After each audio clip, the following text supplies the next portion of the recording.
আজি এটা কৃষ্ণ মন্দিৰ এটা আমি উদ্বোধন কৰিবলৈ পাই প্ৰাপ্তি লাভ কৰিছোঁ, আপ্লুত হৈছোঁ।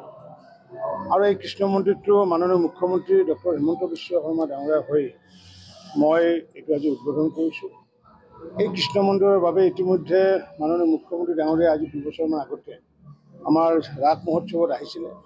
আৰু ৰাস মহোৎসৱত আহোঁতে 1 কোটি টকা তেখেতে আনটাইড ফাণ্ডৰ পৰা অনুদান আগবঢ়াইছিলে। আৰু মই বিধায়ক উন্নয়ন পুঁজিৰ পৰা আৰু লগতে ডিছক্ৰিপশ্যনেৰী ফাণ্ড আৰু CSR ফাণ্ডৰ পৰা 50 লাখ টকা আগবঢ়াইছোঁ। আৰু বাকী টকা আমাৰ ৰাইজে আগবঢ়াইছিলে। আৰু এনেকুৱাকৈ প্ৰায় 2 কোটি টকা ব্যয় সাপেক্ষে এই কৃষ্ণ মন্দিৰটো নিৰ্মাণ কৰি ওলাইছে। ইয়াত অত্যাধুনিক টেকন'লজি ব্যৱহাৰ কৰা হৈছে।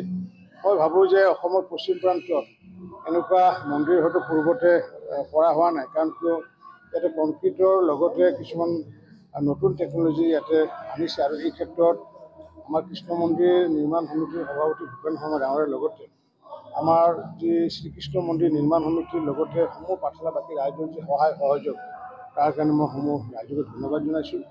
আৰু মই ভাবোঁ যে এইটো এটা পৰ্যটনৰ কেন্দ্ৰবিন্দু এটা হৈ উঠিব। সকলো ৰাইজে নিশ্চিতভাৱে কৃষ্ণ মন্দিৰ চাবলৈ আহিব। আৰু যিহেতু ভগৱান শ্ৰীকৃষ্ণই ভক্তিৰস দিয়ে, যিহেতু কৃষ্ণৰস দিয়ে, আৰু এই ভক্তিৰস আৰু কৃষ্ণৰস পান কৰি আমাৰ সকলোৰে যি আত্মাসমূহ, হৃদয়সমূহ যি আধ্যাত্মিকতাৰে ভৰি পৰিব। হৃদয়ৰ মাজত যদি কিবা মলিনতা আছে, মলিনতা দূৰ হ'ব। মই অসমৰ সমূহ ৰাইজকে, মই স্থানীয় বিধায়ক হিচাপে মই অসমৰ ৰাইজক আহ্বান জনাইছোঁ, আহক সকলোৱে এবাৰ আহি শ্ৰী পাঠশালাৰ শ্ৰীকৃষ্ণ মন্দিৰত এবাৰ যাতে সেৱা যাতে লয়, তাকে অসমবাসী ৰাইজক মই নিমন্ত্ৰণ জনাইছোঁ, আমন্ত্ৰণ জনাইছোঁ। মাননীয় মুখ্যমন্ত্ৰী ডাঙৰীয়াই যিহেতু পূৰ্ব নিৰ্ধাৰিত আমাক সময় দিছিলে, কিন্তু যিহেতু হঠাৎ আমাৰ ৰাষ্ট্ৰীয় সমিতিয়ে তেখেতক বিহাৰৰ নিৰ্বাচনত দায়িত্ব অৰ্পণ কৰিছিলে, গতিকে তেখেতে 4, 5, 6 এই 3 দিন যিহেতু নিৰলসভাৱে তেখেতে প্ৰচাৰ কাৰ্যত ব্যস্ত। আৰু সেইকাৰণে মুখ্যমন্ত্ৰী ডাঙৰীয়াই কৈছিলে যে আপুনি যিহেতু আপোনাৰ গৌৰৱময় উপস্থিতিত যিহেতু উদ্বোধন কৰাৰ কথা আছিলে, গতিকে মোৰ হৈ পেলাই আপুনি উদ্বোধন কৰিব। আৰু ৰাইজৰ ওচৰত তেখেতে ক্ষমা প্ৰাৰ্থনা বিচাৰিছে, যিহেতু আমি দলৰ যিহেতু যি নিৰ্দেশ পালন কৰিবলগীয়া হয়, আগন্তুক দিনত নিশ্চিত ওপৰত তেখেতে পুনৰ ইয়াতে এবাৰ আহি পেলাই সেৱা ল'ব বুলি মই আশা কৰোঁ। মুখ্যমন্ত্ৰী আচলতে বিধায়ক থকাৰ পৰাই পাঠশালা ৰাজ কমিটিৰ লগত জড়িত আৰু পাঠশালা ৰাসত প্ৰত্যেক বছৰে আহে। মুখ্যমন্ত্ৰী ডাঙৰীয়া যেতিয়া আমাৰ তেখেতে শিক্ষামন্ত্ৰী আছিলে বা বিত্তমন্ত্ৰী আছিলে, তেতিয়াও এবাৰ ইয়াতে আহিছিলে। তেতিয়াই তেখেতক আমাৰ পাঠশালা ৰাস উদযাপন সমিতিয়ে আহ্বান জনাইছিলে যে কৃষ্ণ মন্দিৰ নিৰ্মাণৰ কাৰণে সহায় কৰিব লাগে। কিন্তু তেখেতে কৈছিলে আপোনালোকে এষ্টিমেট বনাওক, মই পিছলৈ এইটো চাম। কিন্তু সেই কথাষাৰ তেখেতে মনত ৰাখিছিলে। আৰু মই যেতিয়া ৰাসত আহিছিলে মইতো সোঁৱৰাই দিছিলোঁ যে আপোনাৰো প্ৰতিশ্ৰুতি আছিলে।